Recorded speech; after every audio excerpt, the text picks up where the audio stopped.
12 CBSE macro economics के अंदर बेटा ये वाला डिफरेंस भूल के भी एग्जाम में छोड़ के मत जाना। इसका आंसर मैं अभी तुम्हें 1 मिनट के अंदर याद करवा रहा हूँ। सबसे पहले डिफरेंस है डायरेक्ट टैक्सेस और इनडायरेक्ट टैक्सेस के बीच में।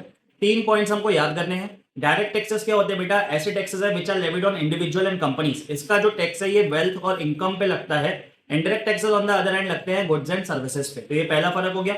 डायरेक्ट टैक्सेस लगेंगे आपके इनकम एंड वेल्थ पे, इनडायरेक्ट टैक्सेस लगते हैं गुड्स एंड सर्विस पे। सेकंड डिफरेंस है डायरेक्ट टैक्स में बर्डन शिफ्ट नहीं हो सकता। मैं इनकम कमा रहा हूं तो गवर्नमेंट को टैक्स का पैसा मैं ही पे करूंगा।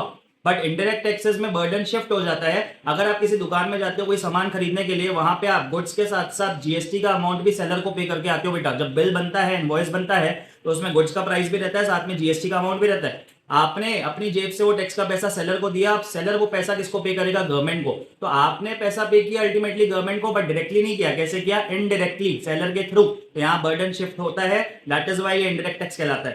थर्ड डिफरेंस है डायरेक्ट टैक्सेस जो होते हैं वो मेनली प्रोग्रेसिव इन नेचर होते हैं। प्रोग्रेसिव मतलब जितनी इनकम बढ़ती जाएगी टैक्स का रेट बढ़ता जाएगा। अमीरों पे ज्यादा टैक्स लगेंगे, गरीब और मिडिल क्लास पे कम टैक्स लगेंगे।